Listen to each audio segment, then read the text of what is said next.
জাহেলি যুগে বিশ্বনবীর কাছে যখন সর্বপ্রথম তাওহীদের দাওয়াত আসলো, ওই সময়ে একটা লোক মূর্তির পূজা করত, মূর্তিটারে খুব দেখভাল করত, যত্ন করত, আদর সোহাগ করত।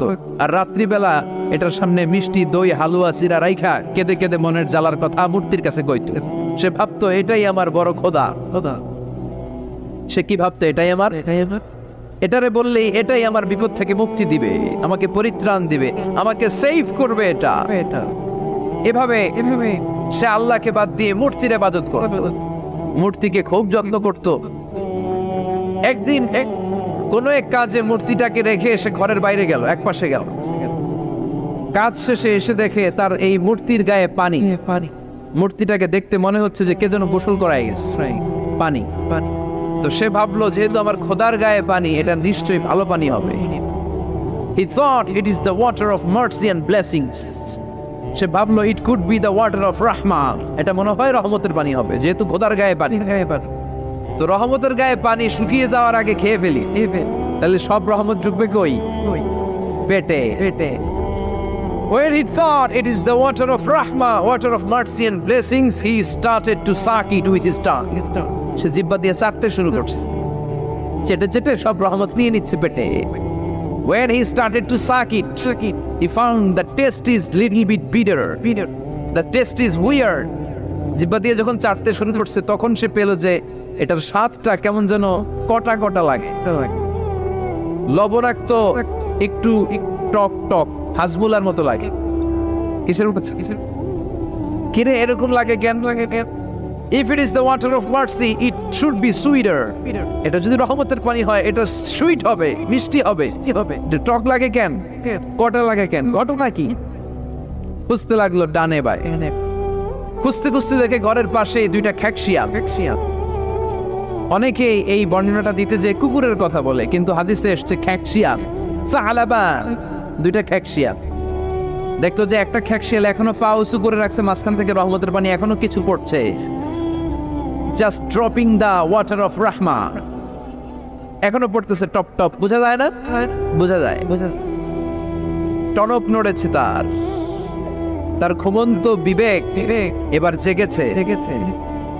এবার সে চিন্তা করলো, হায় হায়, এতক্ষণ ভাবছি রহমতের পানি, এখন দেখি কুত্তার মুত, এখন দেখি খ্যাকশিয়ালের পেশাব।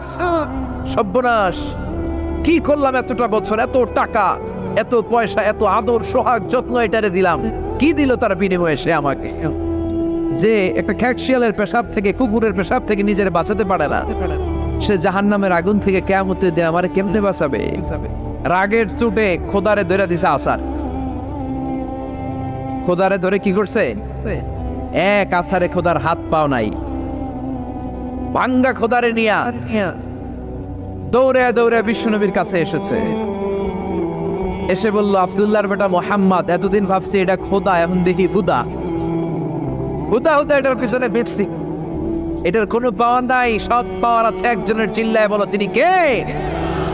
ঝিনুকের ভেতর লুকিয়ে থাকে যেমন মতি, ঝিনুকের ভেতর লুকিয়ে থাকে যেমন মতি, কালমা শাহাদাতে আছে আল্লাহর জ্যোতি, কালমা শাহাদাতে আছে আল্লাহর জ্যোতি। পড়েন। ঝিনুকের ভেতর লুকিয়ে থাকে যেমন মতি, ঝিনুকের ভেতর লুকিয়ে থাকে যেমন মতি, কালমা শাহাদাতে আছে আল্লাহর জ্যোতি, কালমা শাহাদাতে আছে আল্লাহর জ্যোতি।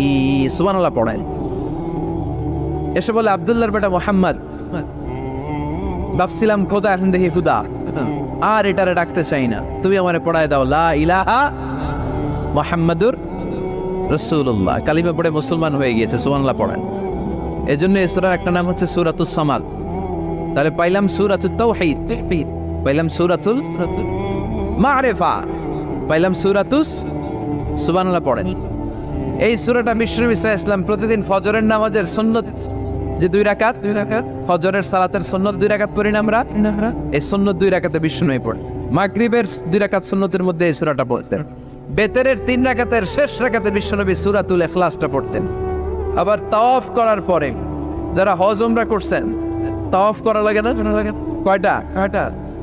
7টা। 7টা তাওয়াফে একটা তাওয়াফ হয়। 7টা রাউন্ড দিলে, টার্ন দিলে 7 টার্নস মেক এ তাওয়াফ। 7টা টার্ন দিবেন আপনি, তখন একটা তাওয়াফ হয়। এই ইবাদতটা শুধু মক্কাতুল মুকাররমাতে করা যায়, আর পৃথিবীর কোথাও করা যায়? তাওয়াফ। প্রতিদিন 120টা রহমত নাজিল হয় কাবা ঘরে। সিত্তুন আলি তাইফিন, 60টা তাওয়াফকারীদের জন্য। আর বাঈন আলিল মুসাল্লিন, 40টা যারা কাবা ঘরে নামাজ পড়ে তাদের জন্য। ওয়ালা 20 লিন্নাযিরিনা ইলাল কাবা, বাকি 20টা যারা নামাজও পড়ে না, তাওয়াফও করে না, শুধু কাবার দিকে দু চোখ মেলে তাকিয়ে থাকে, তাদের উপর প্রতিনিয়ত 20টা রহমত নাজিল হতে থাকে। প্রতিদিন 120টা রহমত নাজিল হয় কাবাকে কেন্দ্র করে। সুবহানাল্লাহ। বাড়িতে গিয়া চিৎকার করে আল্লাহু আকবার। এই 7 তাওয়াফ করার পরে 2 রাকাত নামাজ পড়া সুন্নাত। জানেন? জানা না থাকলে জেনে রাখেন, হজে যেদিন যাবেন কাজে লাগবে, উমরা করতে গেলেও লাগবে। 7 তাওয়াফ করে 2 রাকাত সালাত পড়তে হয়।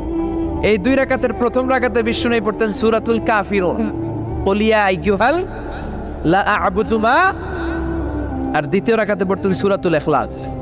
সুবহানাল্লাহ পড়ে।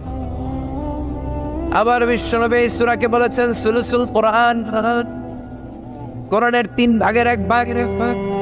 একবার কেউ যদি তাজবিদের সাথে সূরাতুল ইখলাস তেলাওয়াত করে, রব্বুল আলামিন তার আমলনামায় 10 পারা কোরআন তেলাওয়াতের সওয়াব দিয়ে দিবে। 2 বার তেলাওয়াত করলে 20 পারার সওয়াব দেয়া হবে। 3 বার যদি কেউ এই ছোট্ট সূরাটা কেবলমাত্র 3 বার তেলাওয়াত করে, পুরো কোরআন খতমের সওয়াব আমলনামায় দিবে কে? ফজিলত কম না বেশি? টের পাচ্ছেন তো ফজিলতটা? 3 বার পড়লে পুরো কোরআন কাভার। কোন মুহাদ্দিসিন বলেছেন না, বিশ্বনবী সুলুসুল কোরআন দ্বারা 1/3 অফ দ্য বুক দ্বারা এটা বুঝায় নাই। বিশ্বনবী বুঝিয়েছেন পুরো কোরআনটাকে যদি প্রেসাইজ করা হয়, কনসাইজ করা হয়, যে হুজুর পুরো কোরআনের সব কথাগুলোর আপনি প্রেসাইজ করে 3 শব্দে আমারে বলেন যে পুরো কোরআন আল্লাহ কি বলেছে, তাহলে আমি বলবো কোরআনে আল্লাহ আপনাকে বলেছে তাওহীদের কথা, বলেছে রিসালাতের কথা, আর বলেছে আখিরাতের কথা। তাহলে পুরো কোরআনের মৌলিক কথা 3টা। 1 নাম্বার তাওহীদ, 2 নাম্বার রিসালাত, 3 নাম্বার সবাই বলেন 1 নাম্বার, 2 নাম্বার, 3 নাম্বার। যেহেতু এই সূরাটা তাওহীদ নিয়ে কথা বলে, যেহেতু এই সূরাটা তাওহীদের রূপরেখা অঙ্কন করেছে, সেহেতু কেউ যদি এই সূরাটা পড়ে কেমন যেন সে কোরআনের 3 ভাগের 1 ভাগ তেলাওয়াত করে ফেললো। সুবহানাল্লাহ।